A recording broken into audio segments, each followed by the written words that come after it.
This is the Build Wealth Canada Show, episode number 61.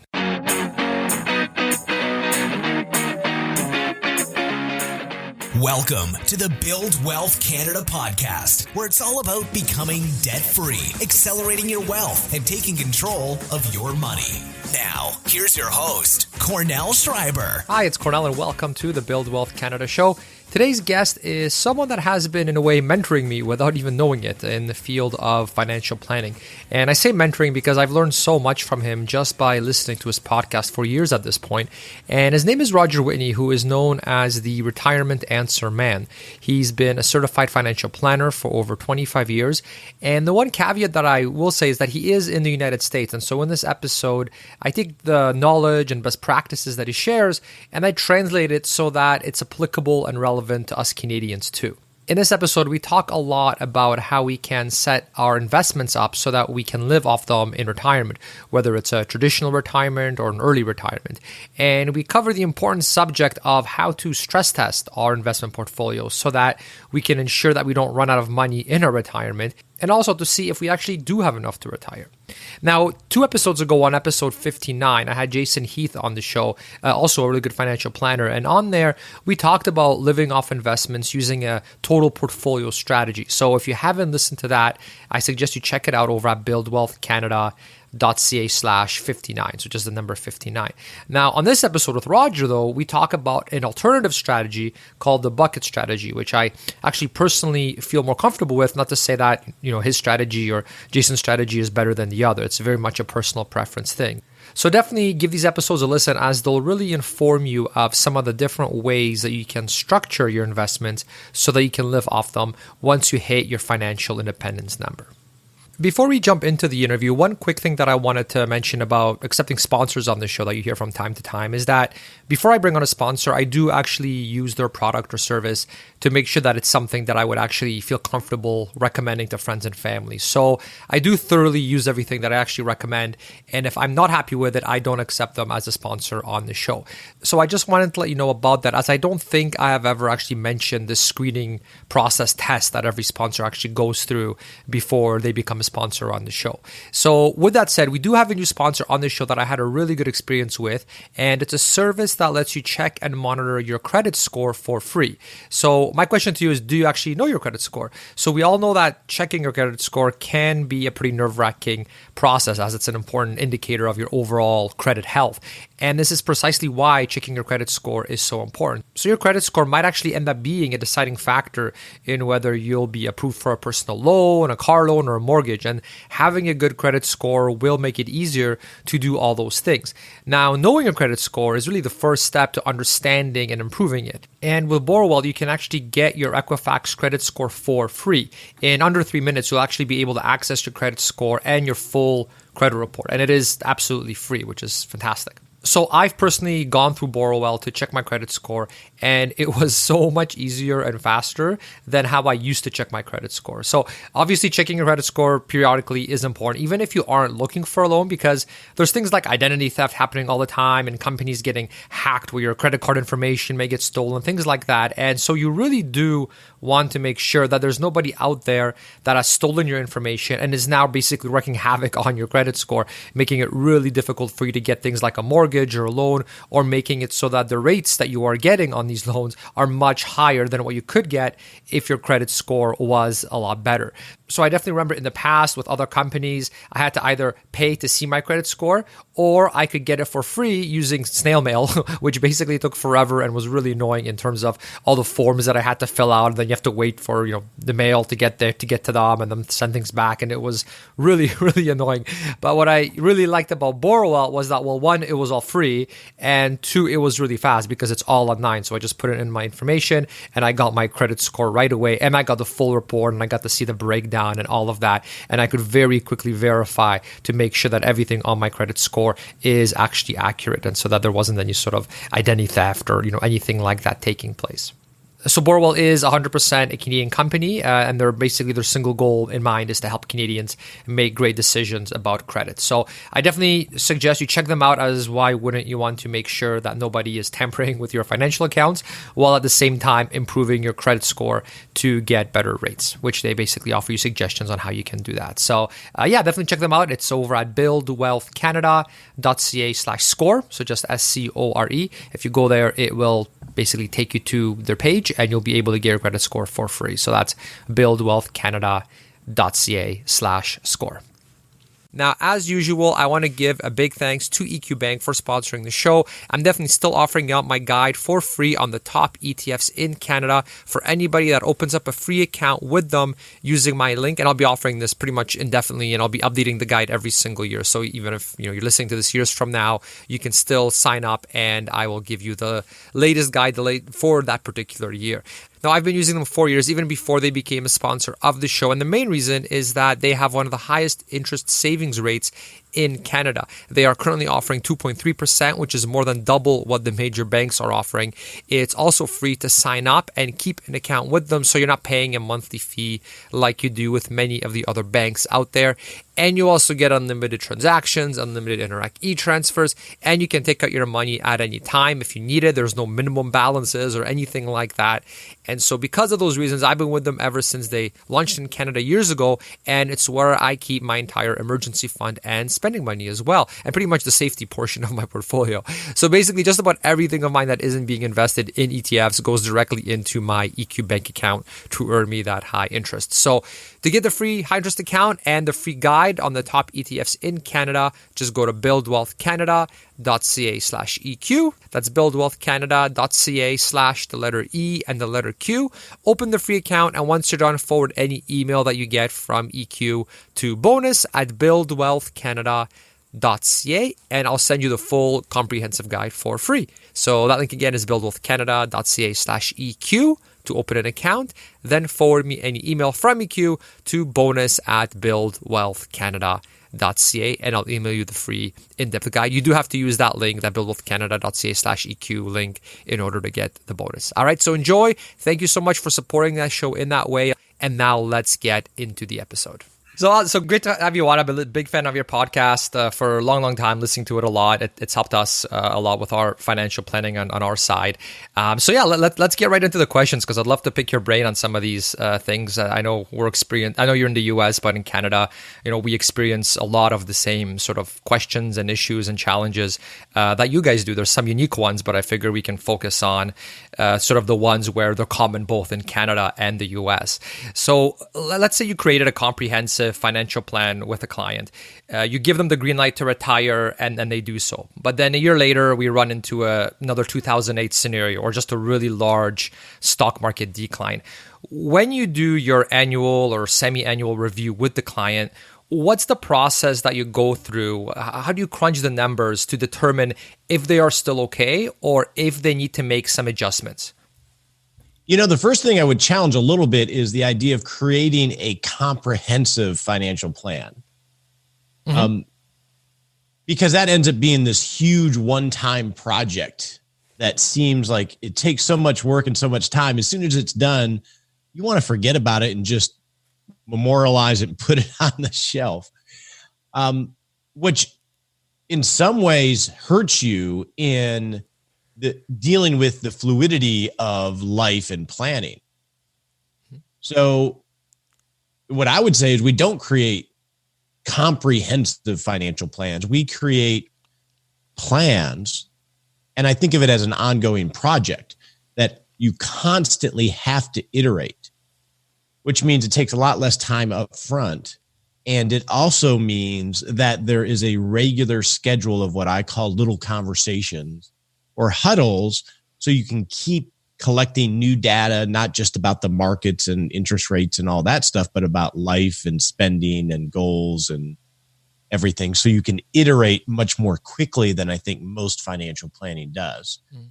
And the reason I give that is because part of that is forecasting cash flow spending, which is impacted by, say, a 2008 event, which we that's our boogeyman for this generation in terms of markets. it also gives us much more flexibility to make lots of little adjustments and take advantages of things that can protect us, even if something like that never happened. So as an example, I remember having these conversations prior to 2008 with some clients, in that we had done so well in the markets, not because of anything fancy, just it was a nice tailwind, that using the tools that we use says, wow, we don't need to take this much risk. Our confidence level has risen because of the benefit of these markets. We have some choices to make. And those choices in this instance, I recall, were, well, we can start saving less money because we've had this tailwind, or we can negotiate back in some goals that we had to sacrifice in the original iteration, or we could take less investment risk because we don't need to try to reach a little bit for more returns. And in each instance, someone is going to choose something that's important to them. And in a few instances, part of that was taking less investment risk. And that ended up being a big benefit when 08 came. And I looked like a genius for even suggesting it, of, wow, we took less investment risk when things were still good because we had an iterative process to actually have the conversation in the first place. Sure. Now, I'm sure, though, there were some clients where, let's say you and other planners, you had that conversation. Okay, markets are doing great, things are going great. Instead of taking less risk, I'm sure some clients said, hey, I'm already in retirement. Markets are doing fantastic.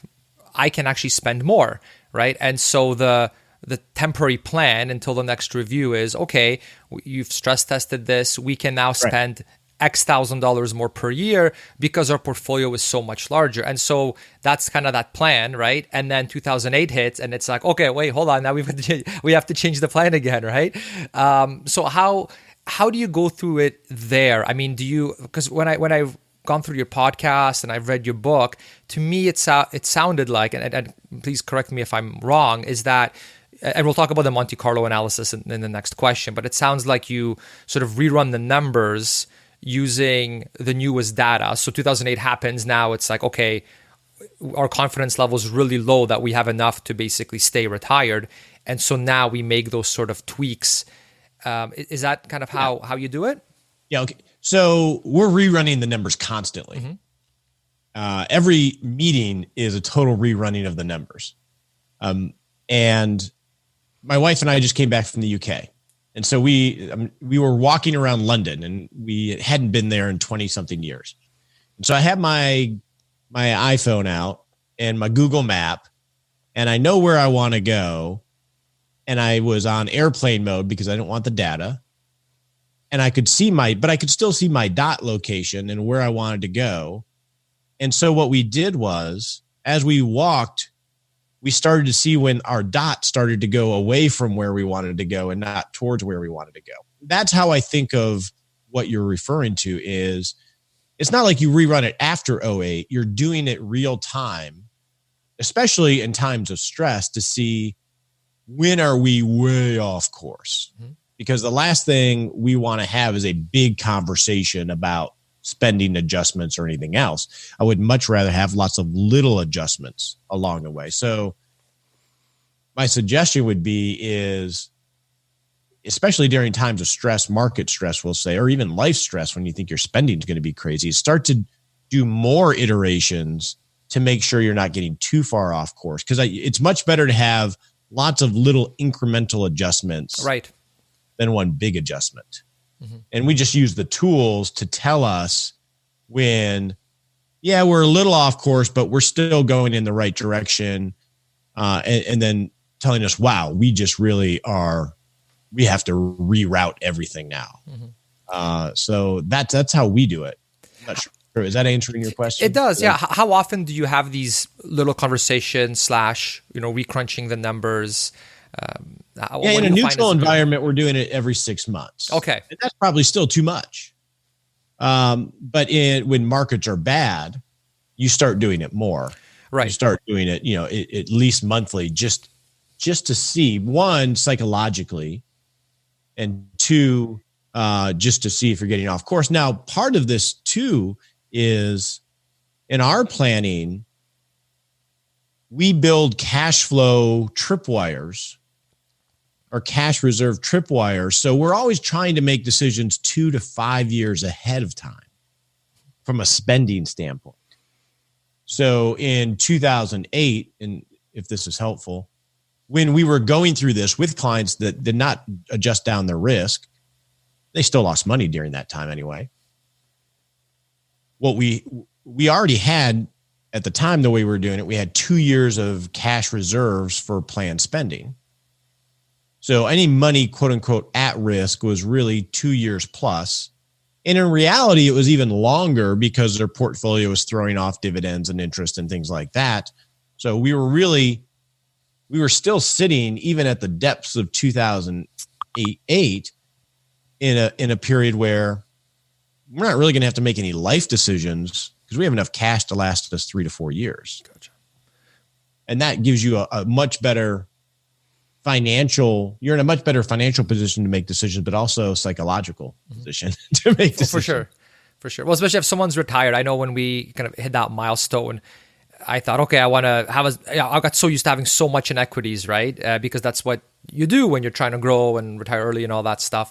But I just, I'm big on opportunity cost and I hate leaving money on the table and all that kind of, it just feels unoptimized. But so I had like a relatively small cash cushion at the time, and I found myself checking the markets every day, even though like I'm a total passive index investor, but I'm still, checking them every day and always thinking about it. And I'm thinking, this isn't healthy, right? This is not a good thing. And I found as soon as I put a lot more into the cash cushion, like you mentioned, like the few years right off the bat, I found once I hit that like 1-2 year sort of window, the things just became so much more calm. There's something about knowing, hey, I've got enough for like, let's say 1 to 5 years. I can ride this out even if there is another 2008. And I think what you did is you finally reassessed what opportunity cost is, and you realize there's a opportunity. We think of opportunity cost as missed foregone returns. Yes. Right. Well, there are other things that trump that in a lot of ways. How much does an airbag cost? I think it's like $1,500, $2,000. Sure. Yeah, probably. Right? What are the statistics that you're going to have when deployed in a car that you have? Yeah, very, very low, but you still. Why would you ever spend an extra $2,000 on an airbag? Right. That's sort of opportunity cost thinking in the financial sense. That's right. That's right. And cash reserves are the airbag of your life. Right.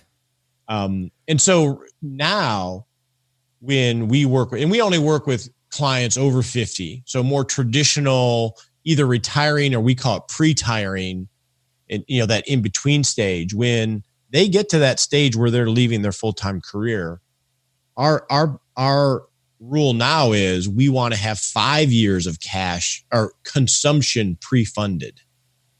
Okay. Because that's the period of time when sequence of return risk is the deepest or the strongest, because they're the youngest they're ever going to be.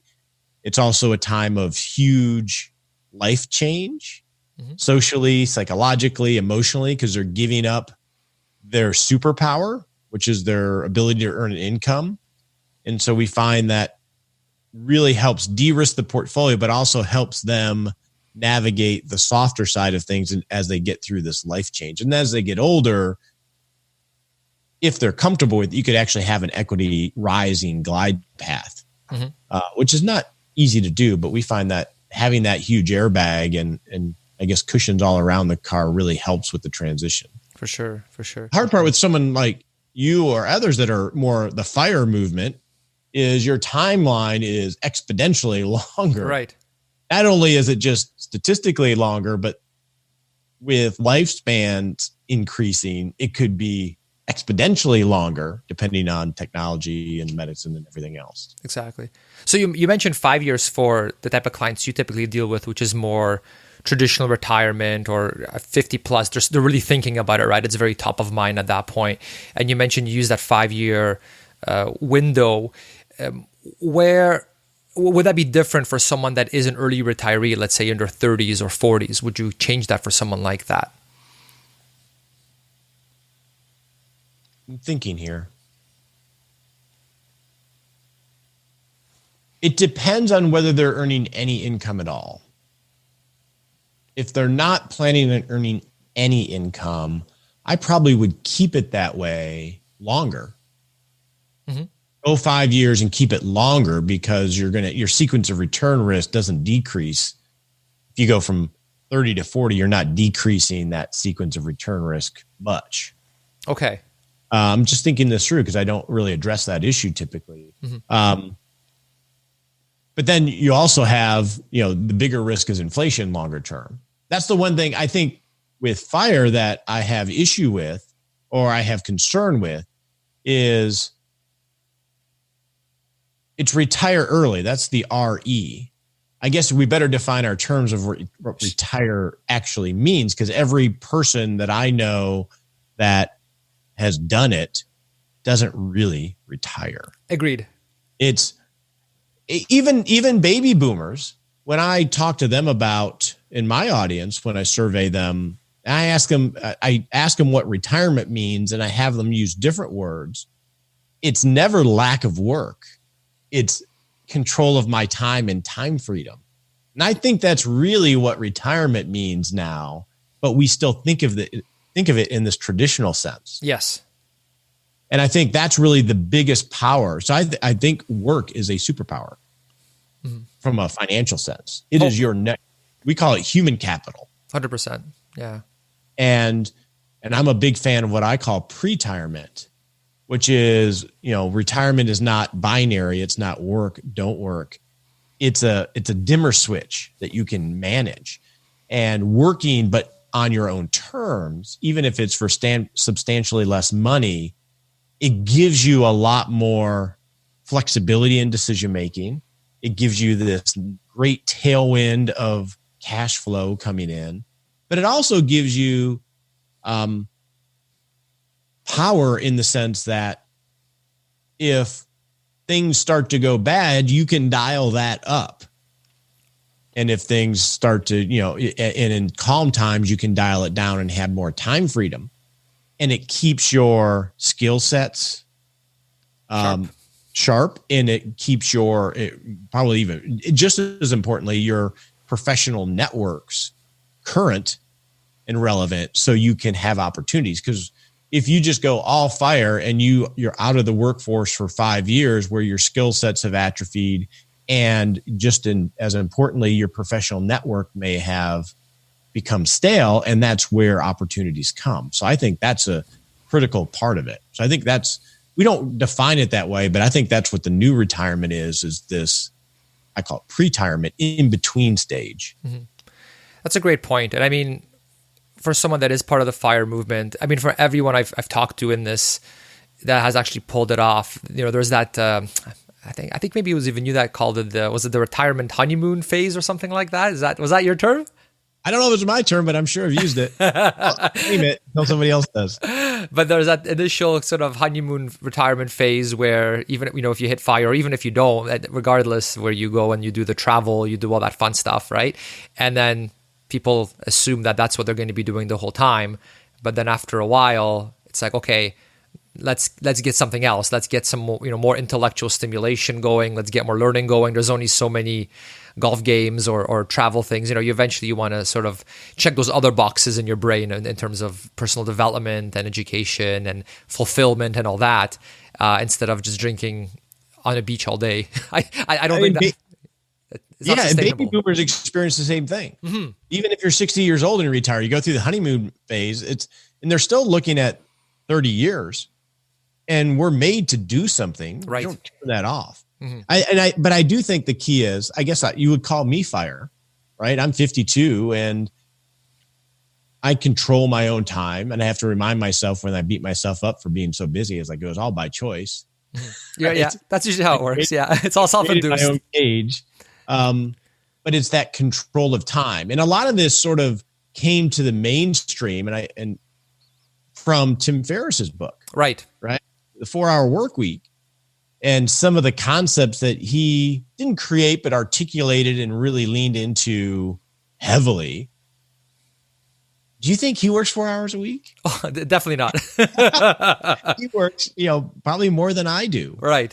But it's that concept of working on your own terms and feeling like you have, like with you being fire, what that gave you was control and options. Yes. And most of us, when we're working traditional work, we feel we have no option.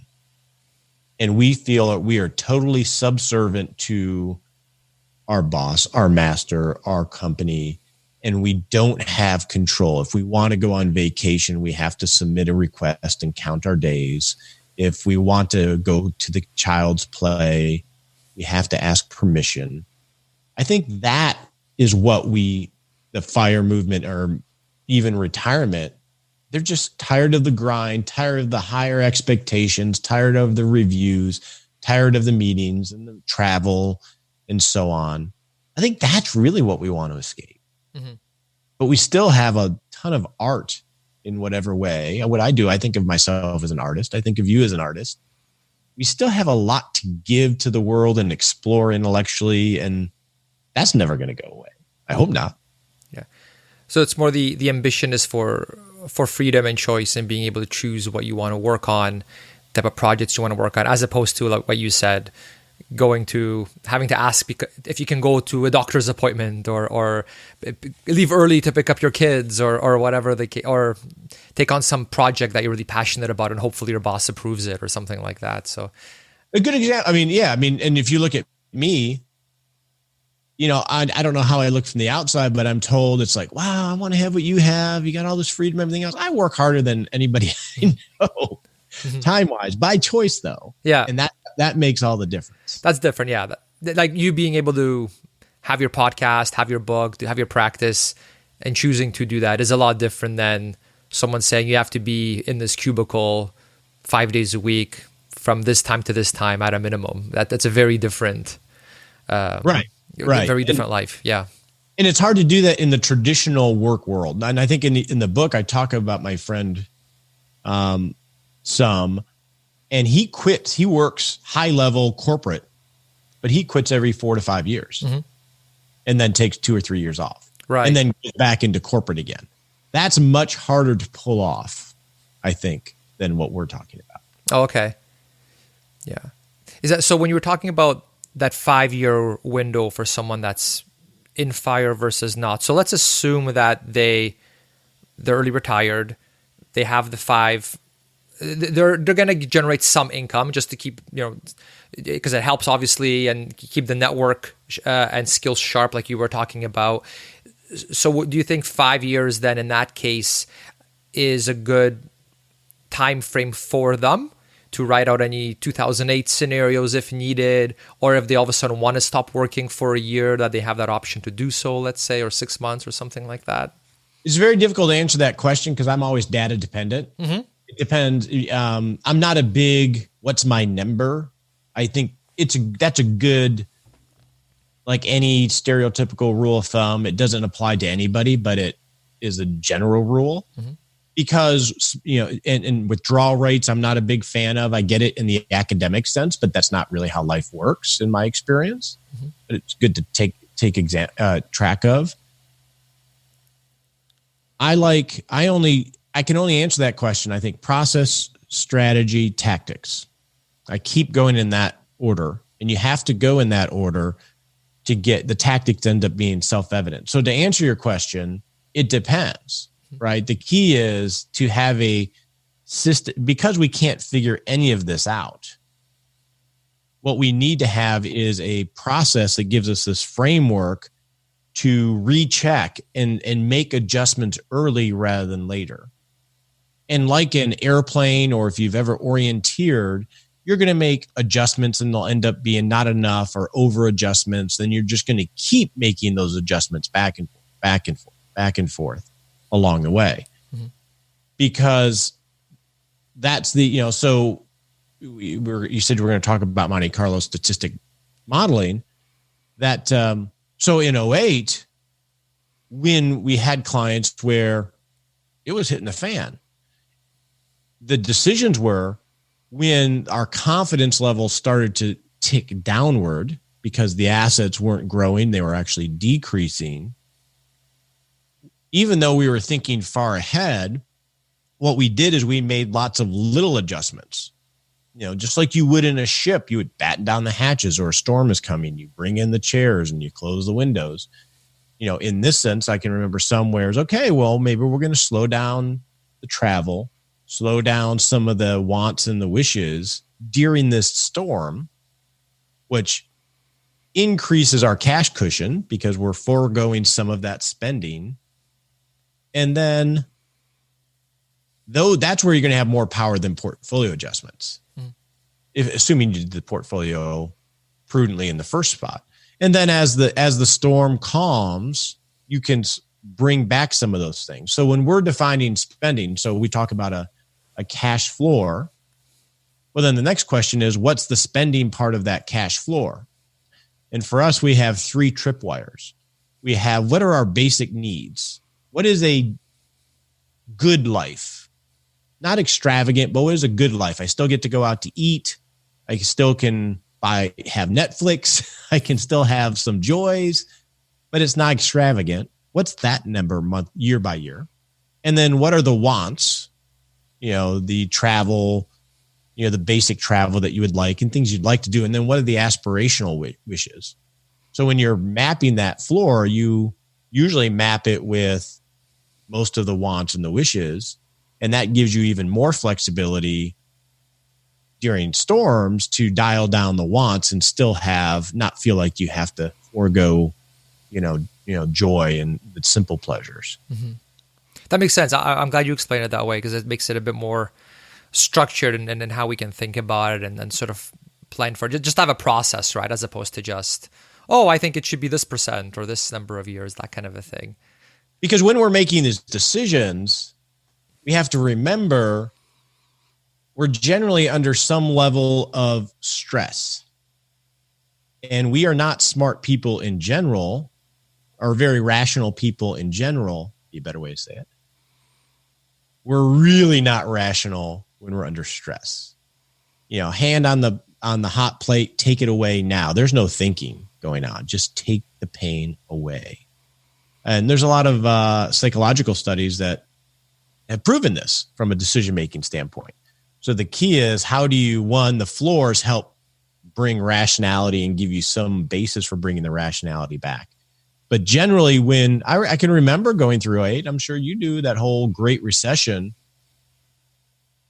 it was an emotional beating. And when you don't have your superpower and you're retired, or you don't have your superpower is impaired by fire, it's even more of an emotional beating, because when it's going down, especially in that, because it was it was long, right? I mean, it was a series of jabs to the face from Lehman Brothers and then Bear Stearns and then this and then that. It wasn't like it just happened in a month and what do we do? It was October 07 to March of 09, 50%, death march. Mm-hmm. You're not making decisions that it's going to ever get better, because our mind works that whatever was happening, we just project that out forever. So we forget that emotional mindset that we were in. And that's why having, the kind of cash flow planning and is important to have that runway. But I think the other reason it's really important is we want to do something when that happens. So even dialing down wishes, dialing down wants, and moderating our spending, making some minor tweaks to the portfolio that probably make no difference at all, but we're actually taking action. And I think that's what a lot of times we really want, is we want to be able to take action. Mm-hmm. Otherwise, because that keeps us on our toes. If it's, just hold on, because statistically everything's going to be okay. Well, now we're on our heels and we are powerless, and that's not a comfortable position. Mm-hmm. Hey guys, just wanted to do a quick intermission to let you know about a new free guide that I created on the top personal finance and investing tools available to Canadians. Now, these are tools and sites that I've personally used to help us achieve financial independence so that we could quit our jobs in our early 30s. And they're also the tools and resources that I use now to optimize and manage our finances and ensure that we're paying the lowest fees while getting solid returns on our investments, and really just to make sure that we don't have to go back and get regular jobs anymore. So I'm giving this guide away for free to all Build Wealth Canada listeners. They've helped me out a lot. I think they're going to help you out a lot as well. So all you have to do is go to buildwealthcanada.ca and enter your email at the top of the page so that I know where to send it. And that's it. And this will also add you to the Build Wealth Canada newsletter, where you'll be informed of new free guides as they get released, as well as any giveaways that I have on the show. So if you're a long-time listener, you know that oftentimes we'll have authors on the show who have written books around investing, personal finance. And so oftentimes I do giveaways of those books. So this is just a way for you to be informed and win some free signed copies for free. And it's also the best way to ask questions that you want answered on future episodes of the show, and suggest what future guides you'd like me to build for you and the community as well. So enjoy the guide. I'm here if you have any questions, and you can get all that by signing up for free over on the front page at buildwealthcanada.ca. All right, so enjoy, and now back to the show. One thing that I hear over and over again from others that are in this field, and it's interesting, you mentioned 5 years as kind of that number, right? And obviously you said that can vary depending on the person and the circumstances, and you keep checking into and all that. But I hear a lot of other financial planners and people in the media and all that. They use that 5 year sort of window for in terms of a safety cushion, because if you really, I haven't seen that much. Oh, really? Okay, that seems cool. that seems to be like a common one. And then the reasoning that I see a lot of that, or the reasoning for it when they say, okay, well, why? And some will say 4, some will say 6, but kind of around that area, a lot of them will say, well, it's because if you're willing to hold out that long, that can pretty much, historically, that would have rode out a lot of recessions. And so if you have, let's say, you're in retirement and you've got all this, let's say, fixed income and combination of fixed income, cash, if you have enough of that to hold you out, let's say, for 5 years, there's a very good chance, at least based historically, which we know isn't 100% representative of the future, but that's kind of the best shot you have of securing yourself to be able to ride out even the heaviest storms. What are your thoughts about that? Well, statistically, it's true. Mm-hmm. The difficult part is we don't live in statistics. Right. I mean, I used to debate in high school and college, and I literally owned a book, How to Lie with Statistics. I mean, it's so easy. It is so easy. Not that anybody's lying here. I think of it from a slightly different angle of, we talk about what is my allocation, right? Really what they're saying and what is true is the time frame of the investment is really, really important to position it for success, right? That's basically what they're saying. If it's a 5 or 6 year time frame, statistically, you may not make money, but you'll come out relatively unscathed historically. So when we're thinking of setting up, allocating resources from the balance sheet, you don't just have one portfolio, you have multiple portfolios, and they're time segmented, right? So you're going to have your 2 year cash cushion. That's one portfolio. That's liquid. You're going to have your 3 years on top of that, which will be laddered bonds or CDs or what have you. That's portfolio number 2. Portfolio number 3, which is 5 year plus, may be a balanced allocation of some sort. That's, a mix of bonds and stocks and other risk assets. And then you may have portfolio 4, which are your 10 year plus assets, which may be Roth accounts in the USA or the assets that are really long term. Mm-hmm. And they're going to be much more, they're going to present.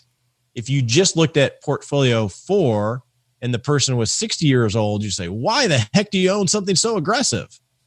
Because it will be a much more aggressive portfolio than 1, 2, and 3 because it has the longest time frame. For sure. I think that's how we think of asset allocation. It's not, you want to have it time segmented. because of the statistic. You're trying to statistically set it up for success. And so just to translate this to the Canadians, because Roger, he's in the US, so he was using some US terms there. So, and Roger, jump in if I got the timing wrong, because I'm just going from memory of what you just said. But basically, 1 to 2 years of cash, so that's the same, obviously, Canada and the US. And then you said another 3 on top of that in terms of very safe, and you mentioned CDs, which in Canada, for everyone, that's basically like GICs. So something like a GIC ladder, for example, something of that sort. That's sort of our equivalent here in Canada. So basically, ultra safe, guaranteed, it's not going to fluctuate at all with the stock market or with interest rates even, right? Like if you have you're basically locked in. So you wouldn't do bond ETFs, for example, right, Roger, in like in that 3 year second exactly bucket? Because you want to know you're getting your money back on a certain date. Gotcha. So in those cases, you would do something like GICs, in your case CDs, because if interest rates change, that's not going to impact your cash essentially at all. Whereas if you did like a bond ETF, if interest rates go up, your bond values go down. Now you're actually taking on interest rate risk, and you're saying that doesn't belong in that second bucket yet, because we want that second bucket to be super safe. Well said. Okay, perfect. Okay, and then then you said the next, let's say, 5 to 10 year, right? That's where you would have something like. And I guess that's where there's a lot of tweaking going on, I assume, right? Where, because you mentioned a balanced portfolio, so now we're talking a mix between stocks and bonds, nicely diversified. Yeah, whatever your asset allocation decision is. Right. So that's going to be highly customizable highly custom depending on what you're comfortable with and all of that. And then you're saying something like 10 years plus, okay, that's our all equity, high growth designated bucket. And that, did I repeat that in the correct way? Yeah, okay. You did okay. Extremely well. Yes. Okay. No, that's exactly what I'm saying. Okay. Yeah. Okay. Perfect. All right. Yeah. And so, and all of this comes really from the pension management world, where they're asset liability matching. You want to pay, they know they're going to have consumption or payments they have to make to pensioners. So they have to pre-fund. They got to know the money's going to be there in the short term, and then they still have to earn money to make sure it's there in the long term. We're doing the same thing, just on an individual basis. Mm-hmm. That's right. Oh, that's great. Yeah, they know people are going to keep coming in. They have these liabilities they still have to do, which is, I guess it is similar in a lot of ways to even on an individual level, because there's money you need to spend now to get groceries, and then but you also need to make sure that you're not eating cat food when you're 80. So there's that balance. Gotcha. Yeah, exactly. Yeah. And I think thinking of it as separate portfolios helps. Mm-hmm. It helps in the discussion, and helps keep the course. Because I can think of one particular client where it's they read the wrong things that scare the heck out of them, because there's a lot of that stuff out there because it sells and it gets eyeballs. And I always have to walk through. I mean, literally, it's the same conversation of, yes, but let's look at our different portfolios here. And this is the money that is at risk, and the things that you are so afraid of, really, we don't even have to touch for 7 years. Right. And it helps bring back perspective. Come back from the cliff. Come back. That's right. That's right. So this is kind of leading into a question I had for later, which you might as well talk about now. So, what you're talking about, what you just explained, that's pretty much your bucket strategy, right? Would that be the right way to call it? Yes, that is a trademark term, I believe, but yes. Okay. So I've noticed some financial planners, right? They don't do the bucket strategy. They'll just say, okay, let's find out what your asset allocation should be. And we don't mess with the buckets at all. We just rebalance annually, semi-annually. We take the money we need. We take it out in such a manner that we're back in balance once all is said and done. And that's it, right? And so that I've spoken to, they take that approach, right? And then yours is more the kind of the bucket strategy. And I guess it's a personal preference of which one you like, but I also like the bucket strategy, because having gone through this whole sort of retirement piece myself, I've noticed that you do get such more peace of mind and calmness when you know, like what you're explaining with your client, where, look, this part, it's 7 years out. So why, don't worry about it. And you've got enough, let's say, cash for 1 to 2 years. So why are you stressing because the markets went down a few percent today, right? And I know I personally found that very beneficial. Yeah. Well, first, I think the most important thing to understand when you have a retirement discussion, whether you're FIRE or traditional, is nobody knows how to do this. This has never been done before in the history of man, ever. Right, like the future, what's actually going to happen in the future, it's going to be Well, nothing. no, even for baby boomers, nobody's planned out and done a retirement like they have. Right. Because they're living longer, they're spending more money, they're healthier and more active than ever before. They don't typically have pensions, and they're in control of their own money. Nobody's ever figured that out. I've sat with the smartest minds in the world on this subject, and we're all just, it's never been done before. So there's no right way. What I would suggest is we have to be careful with statistics, because what I see happening a lot, which I don't particularly like, I guess, is we use statistics and build a system, and then we start planning cash flows and spending way too much time thinking about cash flows 20 years into the future and tax estimates and all this other stuff, trying to get more precise. And what a lot of us fail to realize when we're dealing with such a fluid environment, more precision does not equal more accuracy. I don't like spending time on things. I don't like making decisions way before I need to. Mm-hmm. I'd rather let them ripen on the vine and deal with what I can do next. And spending too much time on what life will look like 10 years from now, cash flow wise, is a little bit of a waste of time. But spreadsheets lend itself to doing that, though. Right. There's just too many variables, right? Yeah, I mean, you do have to do it to a point. Right. I'm not saying don't do it, but I think in planning, we do it. We have only so much brain energy and only so much time. Let's focus on the iterative nature and where are the risks and where are the opportunities to take advantage of now. Mm-hmm. For us, we call it agile, right? We take the agile, retirement management methodology, which is iterative. Yeah. Before I forget, and before we move on, because I want to talk to you about the Monte Carlo simulations, which I've seen you do your case studies and you use those a lot. But before, just so I don't forget this last piece, when you're talking about cash flow, like the 2 years of cash, for example, and then let's say 3 to 5 years of that safety bucket of GICs or CDs in your case, you're basing how much to have based on what the couple or person sees their expenses being, year over year, right? That's how. But then, when you're looking at that, do you factor in dividends and interest? So let's say someone spends $30K a year, right? And then, okay, you're saying we need two years of cash. So does that mean they should have $60K of cash in that first bucket, or no? Because they still need the $60K, but they're getting interest and dividends coming in, and sure, we can, mark down the dividends by like 25% in case there's like a big correction or something like that. Do you factor those things in or not really?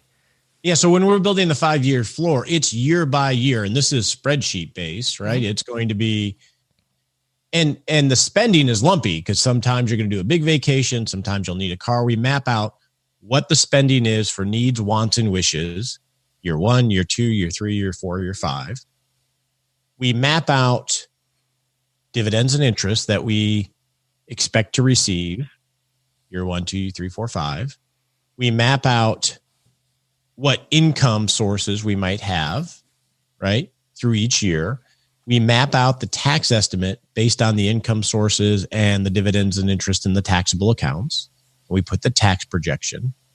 We total both of those up, and we get the net amount we know we'll need from our financial capital. Okay. And that represents the 1, 2, 3, 4, 5 year floor that we'll need to fund. The next question becomes, where do we fund it from? Right. And then that's a whole different discussion, because we don't know if it's going to be from dividends and interest. Maybe those are being reinvested. We haven't made that decision yet. Mm-hmm. Mm-hmm.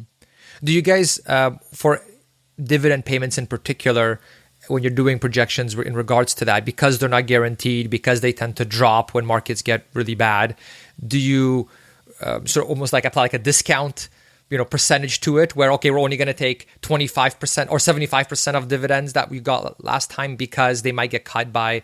No, we don't do that for this year. For this exercise, we don't do that. And dividends don't typically drop. Or, I mean, like they did in 2008, right? Like with companies... Depends on the companies, but yeah. Financial companies for sure. But no, we don't do any, because that's too unknowable. For this exercise, we're just using base assumptions. We're not too worried about uncertainty factoring into all that. Right. Okay, sounds good. Mostly we have them in there. I would love to suppress them actually, because they confuse it when someone's looking at it. Usually this is really just to get the tax estimate part of the work done. Okay. So we can account for taxes. Oh, okay. Understood. Yeah, I'm thinking more like longer term planning, like 10 years down the road or 5 years, 2008. I don't worry about that. Yeah, gotcha. You're okay. I understood. So, okay, let's finally get to this Monte Carlo simulation piece. So you're a heavy user of that. Just for anybody listening, Roger does these really neat case studies with some of his clients from time to time, and he kind of takes them through. Not my clients; they're just listeners. Oh, sorry, listeners from your podcast, which is Retirement Answer Man. Definitely, check it out. And so you're a heavy user of Monte Carlo simulations. That basically, for anyone never heard of this term before, it's really one of the things they do is they stress test whether someone actually has enough to retire. And so for somebody that hasn't heard of these Monte Carlo simulations before, can you explain what they are, Roger? Oh, sure. And you want like in 1 minute? Yeah, like let's pretend. So this is the first time this is the first podcast they've ever downloaded about finance or investing, and they're like, "What the heck is this Monte Carlo thing? It sounds complicated. Maybe I should turn this off." And you're like, "No, wait, this is actually pretty cool. Here's what it is." Really cool, but it's just statistical modeling. So if you are John and you're retiring at age 60 and you're going to spend $100,000 a year, and you are going to have, $20,000 a year in income coming in, and we know these numbers and we put inflation to them, and we just assume, and we know you're going to pass away, we'll assume 90 years old, right? So we got a 30-year time frame. We know the spending is going to happen with this little amount of income in, and we know you have, let's say, $1 million in assets. All Monte Carlo does is it assumes all those life spending and income sources happen exactly like we've modeled. And it isolates the only variable being your portfolio. So let's assume your portfolio has an average return of 10%. And I'm just totally making these numbers up. Well, on average, even if I'll go back to the S&P 500, if the US stock index, over the last 90, 100 years, it's had an average return right around 10%. Well, a lot of times we'll just use the average return and put that in as our return assumption. The problem with that is we don't experience returns like that. Nobody gets the average return. So historically with the S&P 500, if you put a band of around 2% around the average, and we'll just call it 10% for this discussion, only about 6%, or was it 6 iterations out of the last 90 were within 2% of the average. Because we get 20% returns, negative 10% returns. It rarely gets even close to what the average is. And that's really important for sure when you're planning. So all Monte Carlo scenario does is it assumes your spending and your income happens exactly like we've modeled. And then it runs 1,000 lifetimes of you, with the only variable being the sequence of returns you get. So in iteration number 1, you'll get really crappy markets up front and then normal markets later on, or vice versa, and everything in between. And by running so many iterations with this randomness of returns, you get a percentage of times that Johnny, or whoever I said at the beginning of this example, could actually sustain this.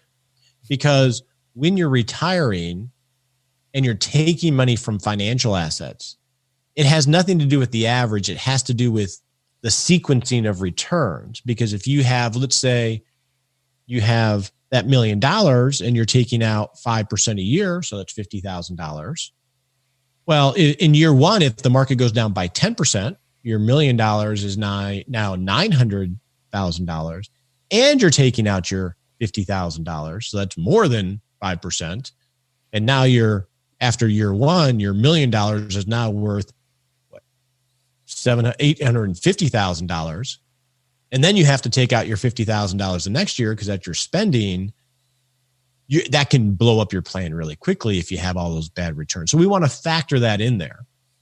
And so that's what Monte Carlo scenarios do. And at the end of the day, what you get is a confidence level of this percentage of the time Johnny was able to spend this without any problems. And usually that's going to be, let's say, 80, 90% of the time. The other 10 or 20% of the time, it was those really bad scenarios where they ran out of money. And it's good to know. It's like a compass. I would think of it like a compass giving you a reading of whether you're walking in a safe direction or you're walking towards a cliff. How was that? Oh, that's great. That's great. Yeah, and if anybody wants to read up on it some more, I mean, if you Google sequence of returns risk, that's also what Roger was explaining as he was explaining the Monte Carlo simulation. So you can definitely read up on that. There's a lot of resources out there. Now, when it comes to the Monte Carlo simulation, I mean, you use a professional financial planning tool for this, but there are some free tools out there that have become pretty popular that anybody can use. Firecalc.com is one of them. I'll link to these in the show notes for everybody listening, and cfiresim.com is another really popular one. And I mean, these essentially let people run their own Monte Carlo simulations to see if they have enough to retire. Do you have any advice, Roger, to people when they decide to go at it themselves and use these tools themselves? And in particular, are there any common mistakes that you see people make when using these, or that you think people might make when using these types of tools? Yeah, a couple things. One is, a tool is only as good as the way it's built, I'm a little bit of a Monte Carlo snob. I've only used two engines that I felt comfortable enough to use in the last 15, 20 years. How they're built is important because there are so many assumptions underneath: return assumptions, tax assumptions, where they're grabbing money from, and it just goes deeper and deeper from there. So the rule, but a free tool doesn't mean that even if it's not and I'm not familiar with the tools you mentioned, but even if it's not the Mercedes or what have you of Monte Carlo tools, doesn't mean there's not a lot of value there. Think of it like a scale. We all hate to weigh ourselves, and I'm always heavier on my doctor's scale than I am at my own scale. I hate that scale. And I'm like, nurse, you need to turn around because I'm stripping my clothes off because this is wrong. But the point is that a scale, the key is to use the same scale over and over and over again. So even if it's not a perfect scale, if you use the same scale, you can still get data because you're seeing how you're moving from a consistent viewpoint, how that scale is calibrated. So I think there's a lot of value in Monte Carlo scenarios, even if they're not perfect, as long as you're iterating. And when I say iterating, doing lots of little check-ins and readjustments so you can identify when things are veering one direction or the other. So I think that's number one, is if you're going to use a scale, a Monte Carlo scenario, and you're not really interested in the details, which are really important, that's okay, I guess. It's better than nothing, but make sure you're using the same scale and understanding that the key is in the iteration. That's number one. Number two is that you want to, wow, I just flipped out of my mind. No, number two is that higher probability of success is not necessarily better. So if it says you have a 90% probability of success or comfort rate, or confidence level, whatever phrase you want to use. Well, the natural question, I would prefer to have 95 or 100, right? And that is, even in my work, I'm around 85 to 90 is where I want to be. But intuitively, I would rather have 100. Especially when this is so important. That makes sense. And you can always get to 100, but here's the deal. To get to 100%, that means you're either going to have to work longer, save more money, take more investment risk, or live on less, or die earlier. You tweak any one of those and you can get that thing to say 100. But we got to remember that, and this I think is one issue that financial planning is starting to get better at, is it's not always about sacrifice for later, which is generally those 5 choices I rattled off are generally what the recommendations end up being for most people. And they're all sacrificial recommendations. They cause you to sacrifice some of your life for making the numbers work. And, you remember teeter-totters? You're a young guy. Were they even legal back when you were a kid? Yeah, I remember teeter-totters, yeah. I don't think they're legal now. They're like outlawed like meth. Anyway, teeter-totter. So, you bounce back and forth. And that's sort of how this planning dynamic works. And on one side of the teeter-totter is your life today. We all want to have a great life today because tomorrow is not promised to us. Some of us feel that more than others. But we also want to make sure we have a good life or are safe when we're 90 or 85 or whatever have you, right? There's a natural tension between those two competing desires. And you and I, we're straddling, we're like balancing in the middle of that teeter-totter, trying to balance those two competing interests. Generally, financial planning, to make it quote unquote work, will cause you to sacrifice more of your life right now in the form of working longer, saving more, taking more investment risk, or foregoing something later on to make sure you're okay later on. That's generally how advice plays out, at least that I've seen. Mm-hmm. And I think that it's important, but people can miss the only life they have in feeling confident about a life that's not really promised to them. So I think there's some balance in between there, and trying to get that sucker to read 99 or 100 may cause you to be out of balance on that teeter-totter. Mm-hmm. That makes sense.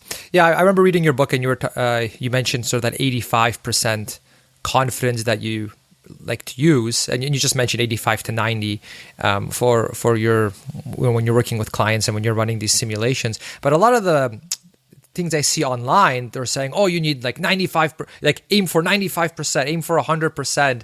And I'm glad you brought this up because, like you mentioned, there's those certain levers that you can pull, those little minor adjustments you can make, so that you can retire potentially years earlier, right? As long as you're willing to make those minor adjustments instead of aiming for this 100%, which actually still isn't guaranteed. It just it's a false sense of security. Totally. Yeah.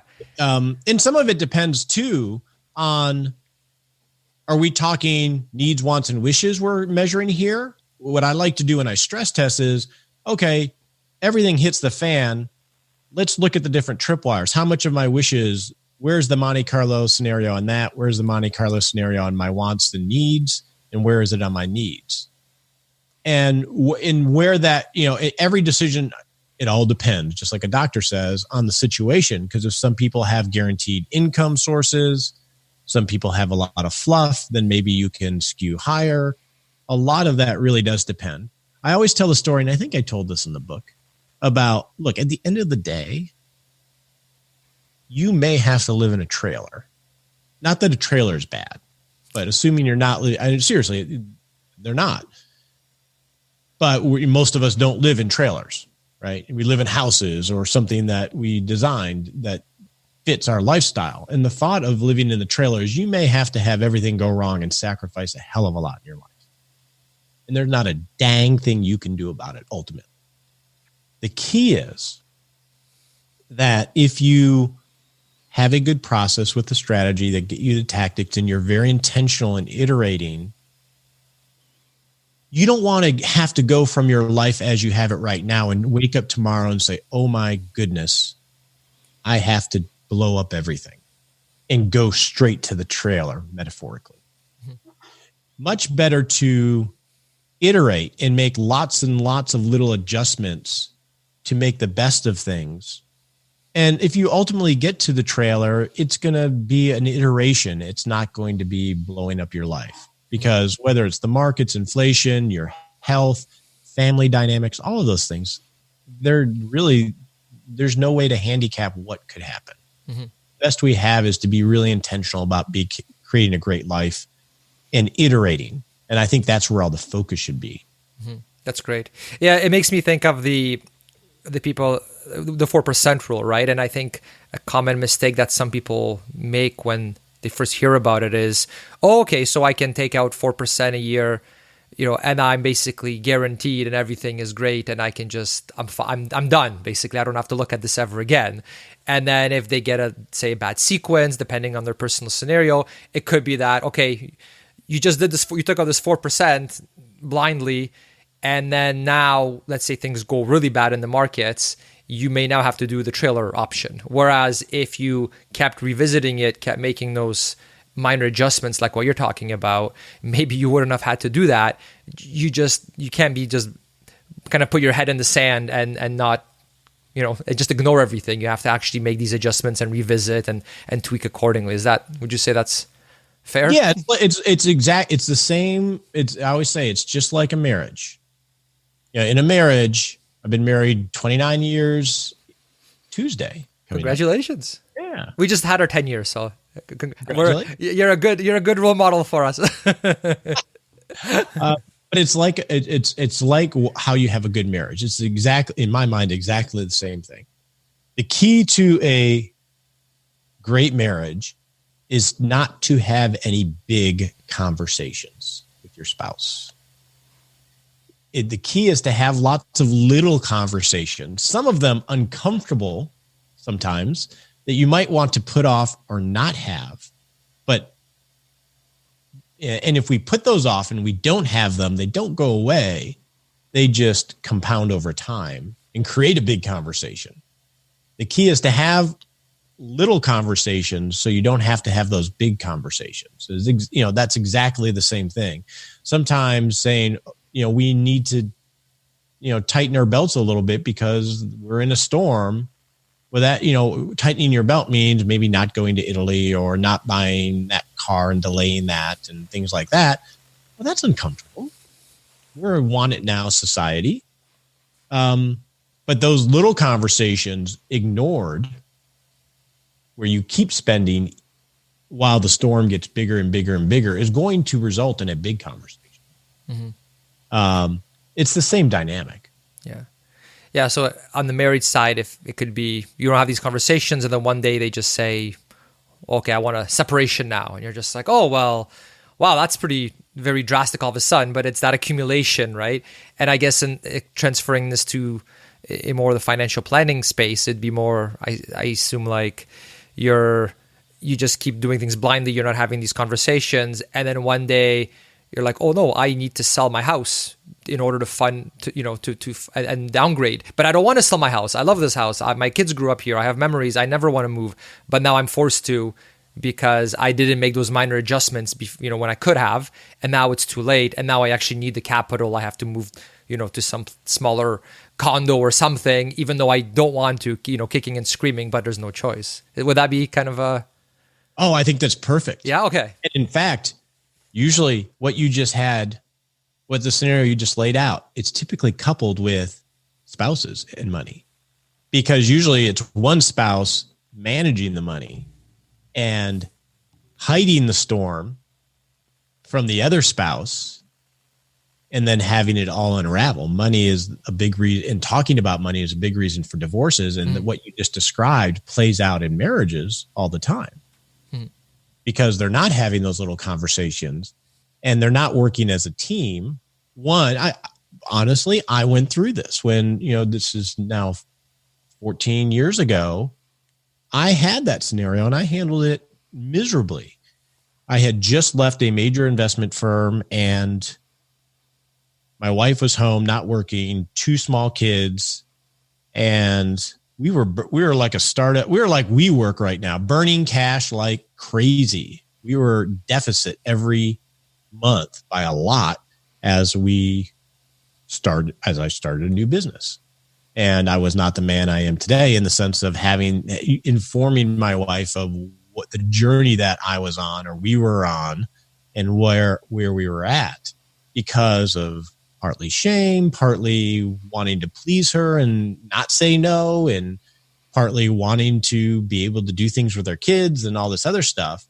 And it took a huge toll on me emotionally. ultimately caused a much bigger conversation with her. It's very easy to do. And it's easy to do. This money stuff is not that fun unless you love geeking out on this.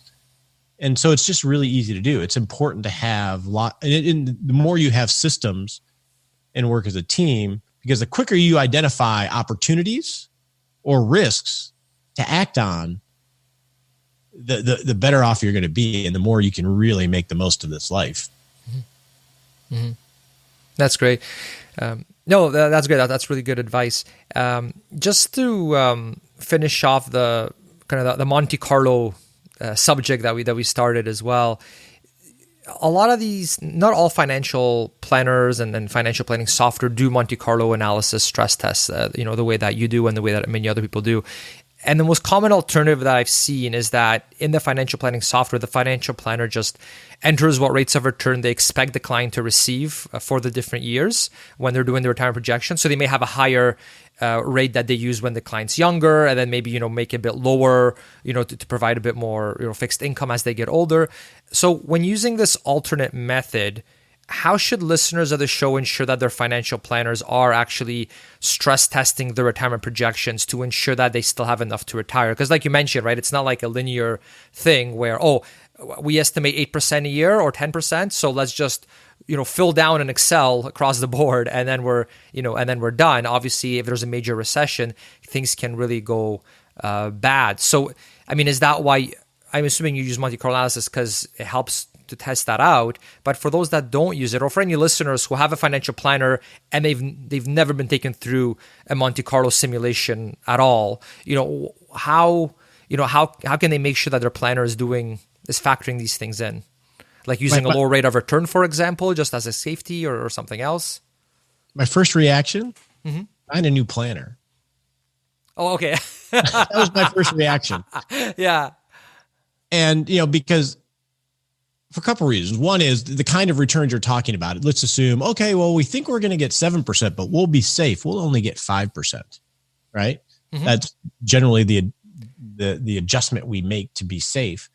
Well, the problem with linear planning like that is, okay, 5%. The problem is compounding.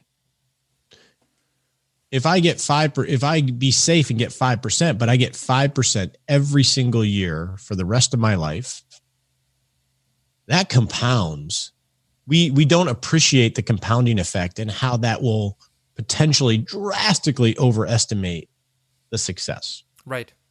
And it also can a success of something drastically, because we're dealing with long timelines here. Secondly, it also, I think, sets things up for when the storms come, a mismatch of expectations. Because, I think it was right after 2008, we had a 10-year period where statistically it was a 0% return. Right. So it sets it up. The last decade you're referring to. Yeah. Yeah. It sets it up for poor conversations with the advisor when those periods come, because they will come, because that's just the way markets are, where, hey, wait a second, this is mismatching. So I think that's just and you better have you better really have that cash floor built out farther. So at least you have some runway to make adjustments along the way. I just think it's an antiquated way of planning. Mm-hmm, mm-hmm. Yeah, because some software packages, they don't have that Monte Carlo piece. And so what I was thinking is, in those cases, would you use the linear thing as a starting point, maybe use a lower rate, but then also do so you do that sort of maybe for the cash flow, for the tax planning, some things of that nature. But then also, let's run the current portfolio values in Monte Carlo right now, like using one of those free tools, for example, just to get a second kind of opinion, using a different way of looking at it to see if, okay, do we get a green light on this one side? Yes. Did we get it through Monte Carlo too? Yes. Okay. Then there's a good chance that we're fine. What do you think of that approach? You're never fine, first of all. You're always out. You have to keep revisiting it. Like this is, I think of financial or retirement planning as a project. This is a project management exercise. Okay. Right. And the project does not end when the plan is done. The project ends when you die. Right. Yeah, I think running, even in our practice, we run two systems concurrently and they never agree, which is, and we show them to the client. They both, you do Monte Carlo, but they're very, sometimes come out with very different conclusions because of how they're built. That's not very comfortable. Right. From a marketing standpoint, that doesn't look good. Well, why would they not agree? What we do now, I mean, that's incongruence. That I hired Rogers to give me an answer, and he gave me two, but one's different than the other. They both have value in, so if you think of your financial planning, so to go to what you're talking about, the feasibility stage can be much easier and leaner. And then you get to the sustainability stage of the project, which is making it robust and resilient to change. That's the cash flow planning part. And then you can get to the optimization, which is all the tricks and, the bling. That's the bling, right? The feasibility stage is, I need a car that moves and I know it's semi-reliable. The sustainability is I want airbags. I want, all the robust features of car. And then the optimization phase is I want the tinted windows and the luxurious leather and everything else. So I do think running concurrently will help you. Okay. I think, but I don't do any linear planning. Where it does help, actually, I'll let me restate. When I'm doing the cash flow planning for that 5-year floor, we use linear planning just simply because you can't do Monte Carlo easy on a spreadsheet. Right. So we do it for the shorter term stuff. I wouldn't do it for longer term projections. Okay. That makes sense. Yeah. Because like one software that I use, it does it more in a linear fashion. So I see what you're saying. Do that for the, let's say, 5-year window. Yeah, because you have to come up with tax. You need exactly, because there's the whole, and then it's like if you try to like, how do you merge that with Monte Carlo and like that? It's just your brain explodes. So this way you kind of use the one tool for that cash flow tax planning piece, but then you also want to take that 30,000 foot view and say, okay, we've done all yes. Yeah, okay. And then that's when you do the Monte Carlo to see, okay, are we still good on a higher level? Most likely, hopefully, because like you said, there's no guarantee, and that's an important thing to reinforce. Yeah. So when you're doing that 5-year floor, so we use, we don't do Monte Carlo for that. That's just spreadsheet. Yeah, that right. You'll have some, even with dividends, you'll have some basic assumptions in there. You're not too worried about them because it's only 5 years, and that's to get to how much you need to fund the floor with. And the other part of it is, once you get through funding your consumption, like we talked about, that's where, when you're not working full time, that's where all the tax planning, right? And there's a lot of, that's where some bling can come in of how you realize income and all those other things. Gotcha. But it's not worth doing that if your whole thing is not sustainable to begin with and you're close to crashing and burning. So let's, like you said, fire off those two buckets first, those two pieces first, and then we worry about the optimization. Gotcha. That was awesome. Thanks, Roger. That's I love how you create things in like a process, right? So it's like, okay, we don't have to rethink this each time. We know what we have to look at in the different buckets. That's awesome. How are you for time, Roger? Are we running out here? I don't want to take too much. I am of you. okay. Okay. All right. Let me know if I'm, because I'm a chatty one. So, and obviously I am too. So tell me if I'm just rambling away. That's good. But a lot of this too, and one the reason I'm enjoying this conversation so much is, nobody has this figured out, but it still seems like people present themselves as they have it figured out, and I think sometimes we miss a lack of critical thinking, and just it's an exploration, and realizing we're all just trying to figure this out, and it's important to come and talk critically rather than, well, this is how it should be done, and everybody else is silly. That's not helpful. I think naturally, just maybe even we as humans, we want to have that silver bullet or that pill where, okay, the diagnosis has been done, take this pill and you're done, right? And your problem is now solved and you can move on to other parts in your life. But in this case, nothing like this exists, even though that's what we want, because you do have to keep iterating and adjusting. And like you said, it's never been done before. And it's really uncomfortable. And you're right. I mean, it doesn't have to be this. It could be, I want to lose weight. What's the pill? Or what's the surgery? Right? I mean, just look at, if you want to get an understanding of that concept that you just talked about, we want easy because we want life. Just go watch late night TV or watch most financial marketing. It's the easy button. 100%. And it's duct tape. Definitely. Yeah. They're all duct tape solutions. And even financial plans, when they were sold as a plan, okay, I got the financial planner. I got this leather bound binder. I put it on my shelf. I'm done. And that is just, fixing things and creating a great life with duct tape is not a good process. For sure. Like you said, it's a project. It's not a one-time thing, set it and forget it type of thing, for sure. Yeah. I remember getting a negative review once on the podcast, and the person was saying, oh, Cornell just, he talks about this financial planning things with the guests. He keeps saying, oh, how it's complicated. And he makes all these, and he'll say words like, but then this, and then, basically looking at all these different variables and how it's complicated. It's like, just give me the simple, like, tell me what to do.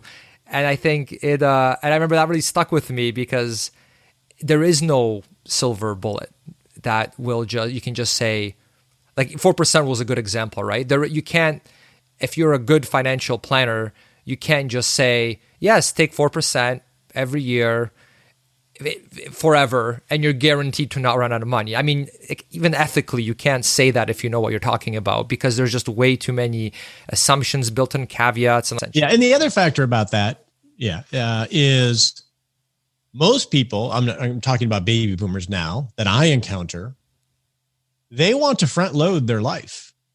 If you're 50 or 60 and you're healthy, they want to make sure they make the most of the time that they're healthy and energetic, which means their spending usually wants to be front loaded, and they want to know how much they can front load spending without handicapping themselves later in life. So, even withdrawal rates, I have clients that have withdrawal rates of 6-7% in some years, but it varies because they're trying to front load their life knowing they're going to slow down later on. And that's fine, because when they're much older, they're in their 80s or whatever, they're going to be staying at home. They're not going to Venice or whatever. So they're okay doing 3% withdrawal rate at that point.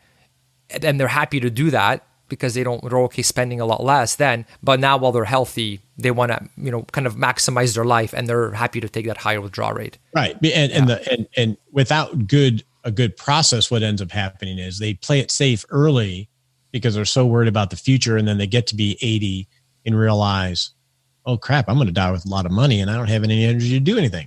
Exactly. And I missed my opportunity to live. For sure.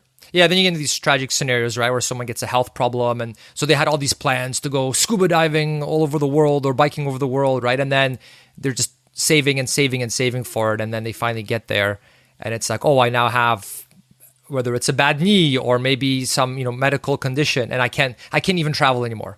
I can't get travel insurance because I have a heart problem, or something of that nature, right? And then it's just so unfortunate, for sure. Now, with the when we're talking about the buckets, are there certain rules that you have in terms of when to refill them? Like in terms, you mentioned the 2 years of cash, the 3 to 5 for sort of that safety portion. Do you have any sort of rules that you like to go by, in the sense of, okay, if markets are up, like you just say, okay, if markets are up this year, then we refill the, let's say, bucket number 2, or if they're down, then we rebalance. Like, do you have any sort of concrete structure when it comes to these types of things, like refilling the buckets in particular? The concrete structure that we have is that we make sure we readdress it in the right rhythm. Not so much data dependent on what markets are doing. We're going to let what the data shows us at the time and the state of the client's life help determine that. Okay. So it's never market driven in any way. It's always going to be based on because what I have found is we in planning, we think the goal part of it is fairly static, and that's just as volatile as the markets, or more so, actually. Right. And so we basically are rerunning everything. And so when we look at the goal spending, it's not about refilling the buckets. It's more about, okay, is this spending even still valid? oh no, we decided we want to move and do this, and Right. now we don't want to do that. And so we end up renegotiating that part of it first. Right. And then allowing that to lead us to, okay, what do we do cash flow wise to adjust to this new reality? Right. Like we didn't tell you, Roger, we're moving. We're selling our house and moving to, to Mexico or something. Like, that's going to change things a little bit. Well, and a good example is this is our forever house. Well, a lot of times that's true until your first grandbaby is born, 5 states away. Yeah. Now that's your forever house anymore. I don't believe in forever houses anymore because other than the first house we bought, every house we bought after that this is our forever house. And then things keep changing. And so now, like, you know what? There's no such thing. I don't believe myself when I say it's a forever house anymore. Because like you said, right, things change, right? Like, we want to be like in our case, we're younger, right? So it was, hey, we want to be closer to our parents, like the grandparents, right? Now they love seeing the grandkids. We love having them nearby, right? Like that, so things just keep, and like in your case, it's like, well, you want to be close to the grandkids too. So. Yeah, well, I think I'm sure in some way, and I've just never thought of this part of it before, but somehow saying I've done this with bicycles. I know somehow this is my forever, whatever, can help justify overspending. Mm-hmm. Right? Oh, okay, yeah. If it's my forever house, I can splurge on that. It's true. Yeah, might as well get that granite countertop or whatever the case may be. Because I'm going to be in here forever. Might as well enjoy it. And then so it might be some rationalization in there. I don't know. It's true. So you talked about sequence risk, Roger. Are there any, and this has gotten more and more, I would say, publicity, with like the FIRE movement and the 4% rule and all that kind of stuff. Are there certain ways or preferred ways that you have of helping clients deal with sequence risk?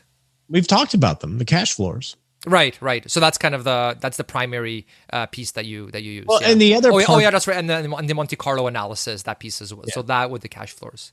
Well, and then so this will give me the opportunity to bring something else I think is important here. Okay. That I don't really hear anybody else talking about. And I know this is what we do is how much risk should you take is usually done by a risk tolerance questionnaire. And then that tells you what your asset allocation should be. And it works really well, especially from a compliance standpoint. I think a really important number to know is what's the minimum amount of, so there's a couple of stages of life when you're working and you are, to accumulate wealth outside of business and things like that. The key is long time frames, consistent investment, and take as much investment risk as possible and ignore. Mm-hmm. And that's how you get the hockey stick of compounding. Right. When you are retired, that's called, we call that sowing, right? You're sowing the fields, mm-hmm. right? When you are retired, and I'll talk about the traditional sense, well, that is not sowing, that's reaping, right? That's harvesting. So when you are switching from sowing to harvesting, it's a very different dynamic, right? Investment risk, volatility is not necessarily your friend anymore. Right. It's actually the opposite.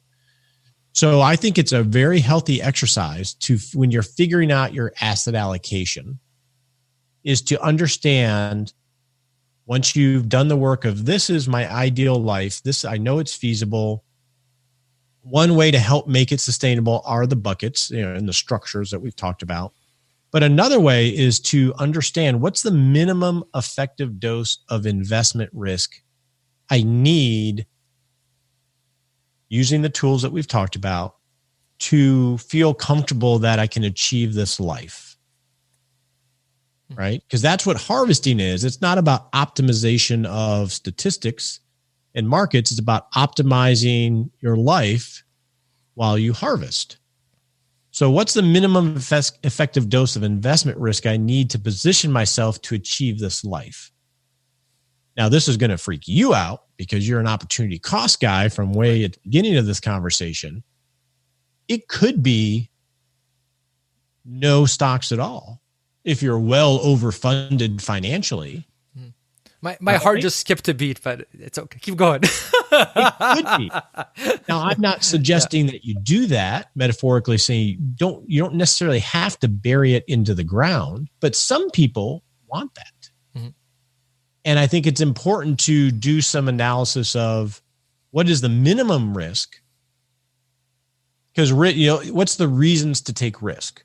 You take on uncertainty to position you hopefully to have, better returns or more money later on, right? That's the only reason. Well, maybe not the only reason, but the one I'm referring to of taking investment risk. Well, if you've already defined your ideal life and we know you have ample assets and you don't need to take investment risk. The only reason to take investment risk is to potentially have more money. Now, that may help you give more money later on. It may help you if a major expense comes up that was totally unexpected.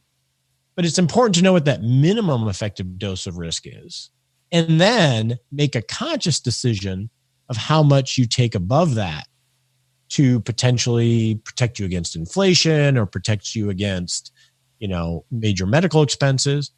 But I think that's critical to think about in this retirement conversation, because you don't want to take investment risk unnecessarily just because a questionnaire said you should or you can. And it's so easy to do, right? Because the longer you're saving for retirement, so you're working, you're putting this money in, you're focused on growth, and that's the whole. And so minimizing opportunity cost because you're trying to grow it, and then to all of a sudden flip that switch in your head and say, okay, now we're in a different phase. It's a different, now it's protection and harvesting and sustainability. And yes, we're leaving money on the table. Sure, one could argue, right, by having, let's say, less in equities, more, like even some people will say, Roger, 2-year cash cushion, that's ridiculous. Look how you could have invested that, right? If you need money, just sell some of your equities. Like some people will, they Well, I think we missed the point of what money is for. Money is a tool to achieve something greater.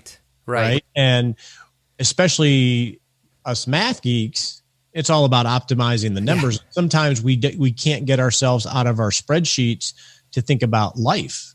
That's right. The point is, and most people don't care about spreadsheets. They care about their life and what they can create. Mm-hmm. And if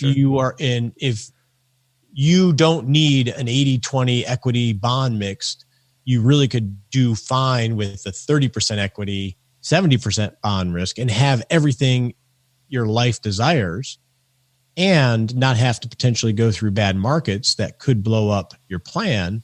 Well, why the heck would you do it? Right. Unless you at least, the point is, I guess, you may still get to 80% equities in this example, but make the conscious choice knowing you don't have to. Right. Because you would be surprised how often, depending on the circumstance, the confidence levels can go up by taking less investment risk. Mm-hmm. The confidence levels of achieving the cash flow, the spending that you desire, actually the confidence level can go up by taking less risk because of the sequence of return. Oh, okay. Interesting. Yeah. It's okay to do it, but just make the conscious decision and address it. That's right. Yeah. I remember reading that part in your book. I forgot what example you used. I think you used some sort of analogy or something, but I do remember. I think of it like, well, this is probably not the analogy, but about, the hard part of doing this in practice, it's like being the designated driver at a party, right? When you go to a party and everybody starts drinking, they're all perceived to be having a lot more fun, a lot more investment returns than you, right? And so you feel sort of left out when markets are great. It sucks if you're used to embracing risk because you feel like a schmuck because you're just not getting returns. That's sort of when the party is in its good phase and you're the only sober one, and those jokes really aren't that funny. But then towards the end of the night, but you always know you're going to get home safely and be able to start the next day fine. Depending on how the party goes, they may and they may not, right? So it's a very difficult psychological thing to do.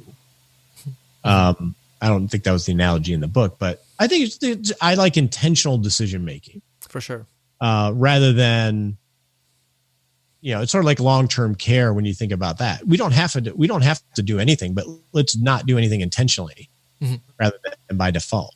I don't take investment risk just because you've been comfortable with it for decades. Do it because you chose to after understanding how much you potentially needed to achieve the life that you want. Right. That makes sense. Yeah.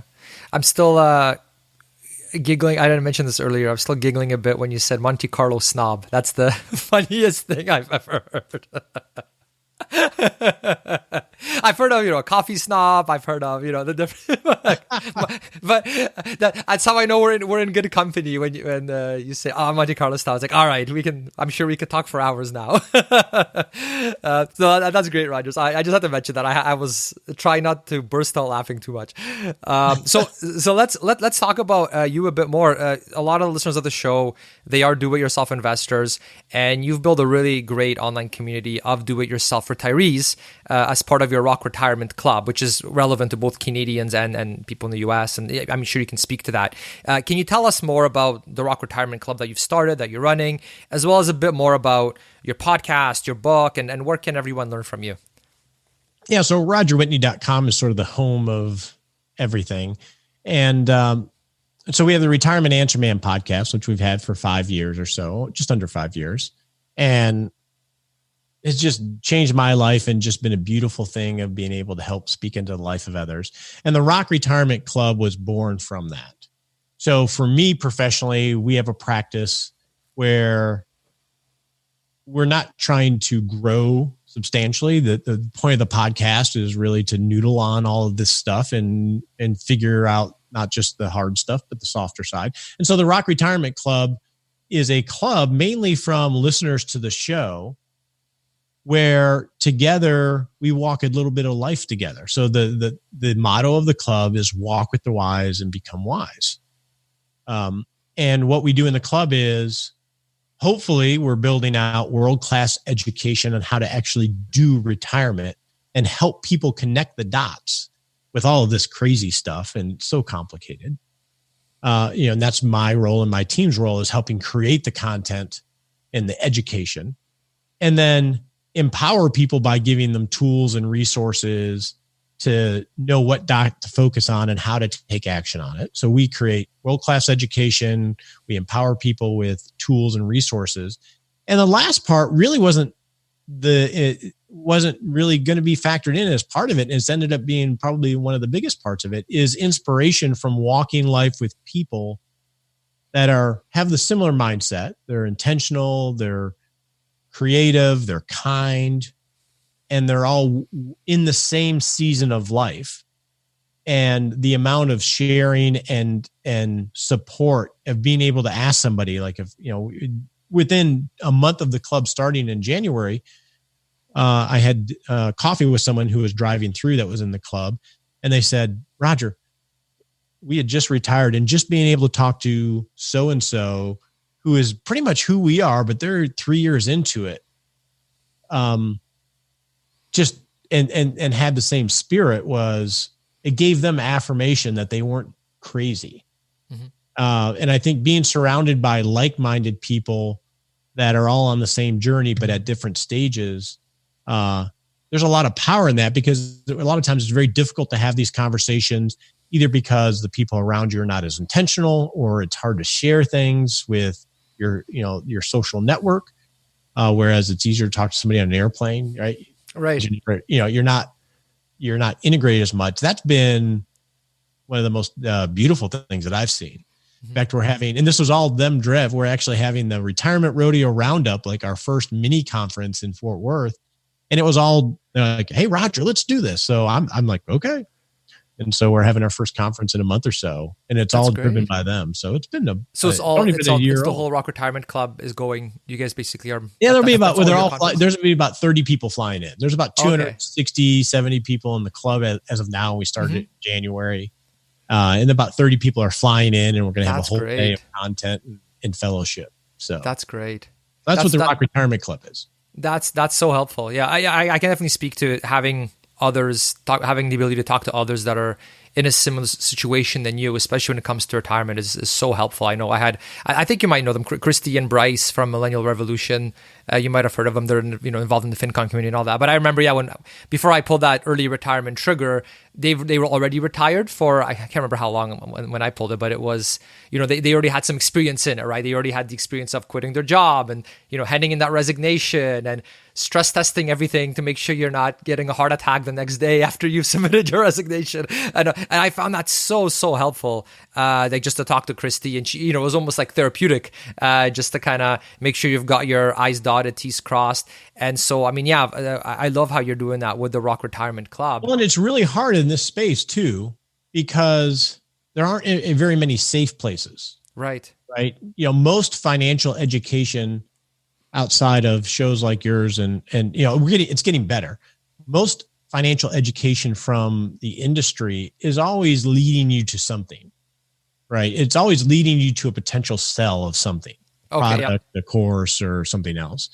And so there's, and so that's hard. And it's also hard to have a safe place where you don't have trolls and people that aren't of the same spirit in communities that are free and things like that. So we call this, we have nothing that's sold in there. We have a code of conduct and that we've never had to enforce as of yet. So it's a safe place to be able to have these discussions, knowing that there's no upsell of anything anywhere. Mm-hmm. That's great. Because there's definitely the retirement police and all, and all that. So no, that's great. So I'm glad you did this, because I don't know of any other membership like that in Canada. Definitely, I haven't heard of it. I don't know of any for this topic. For US side. Yeah. In general, yeah, it's very rare. So. So that's great. So, thank you so much for coming on the show. Thanks for creating this community as well, so that people won't feel like they're isolated, trying to figure this thing out themselves. It's been great having you on the show, Roger. Thank you so much. You bet. It's been a blast talking with you. Thanks so much. I've been wanting to talk to you for a long time, so I'm glad I finally got to talk to the guy that I've been learning so much from over the years on your podcast. So thank you so much, Roger. All right, I hope you enjoyed the show. Don't forget to get your credit score checked for free over at buildwealthcanada.ca/score. So just SCORE. Your credit score can be the difference between getting approved for a loan and getting the lowest possible rate.